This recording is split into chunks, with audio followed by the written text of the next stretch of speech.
So, Mrs. 49 and I thought we'd treat ourselves last night by watching Ricky Gervais's new stand-up comedy show Armageddon on Netflix. Now, considering how woke Netflix is with its original programmes, I am quite surprised, the subject matter that Ricky Gervais now delves into, that they have him on their streaming service. But there we go. I guess people's opinions on matters are shifting. And I thought it was quite funny. I've always said that non-woke comedians are funnier than the politically driven, left-wing, out-of-touch, metropolitan elite comedians who live in London, the Nish Kumars, and others who are about as funny as seeing blood in your shit in the toilet. And to be honest with you, I don't think Ricky Gervais is left or right politically. I think he's somewhere in the middle, and he's a breath of fresh air when it comes to stand-up comedy. He's quite good at it, and it's all observational. And of course there is that old saying, many a truths are said in jest. And his gags about illegal migration just hit the spot and were just accurate. And the audience's applause really said it all. The public have had enough. For example, he pointed out that all migrants arriving across the channel illegally in their little dinghies every day are all young men with no women and children amongst them. This is true.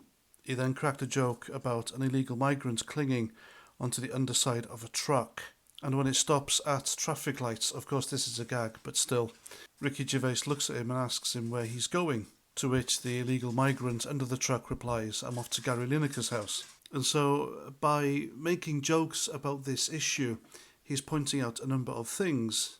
The huge number of illegal migrants crossing the channel every day.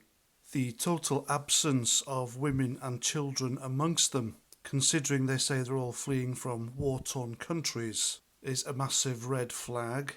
The government and the authorities' unwillingness or inability to deal with it, and virtue signalling left-wing, out-of-touch celebrities like Gary Lineker, who use them to point out how virtuous they are.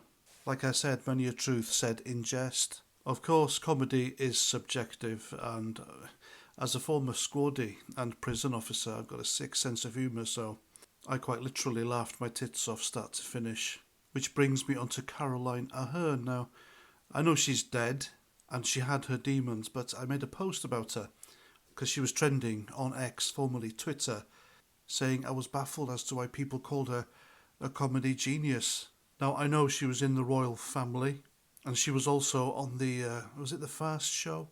And the only bits I can remember of her was she stood there saying Scorchio a few times, and she also played a poisonous old lady called Mrs. Merton. And the funniest thing she said on that show was when she had Debbie McGee on as a guest, and she asked her, "So what do you see in the multimillionaire Paul Daniels?" Which was quite funny, but still, comedy genius? I don't think so. And like I said, comedy is of course subjective. And there we go, that's my video. I hope you like. Please let me know what you think in the comments.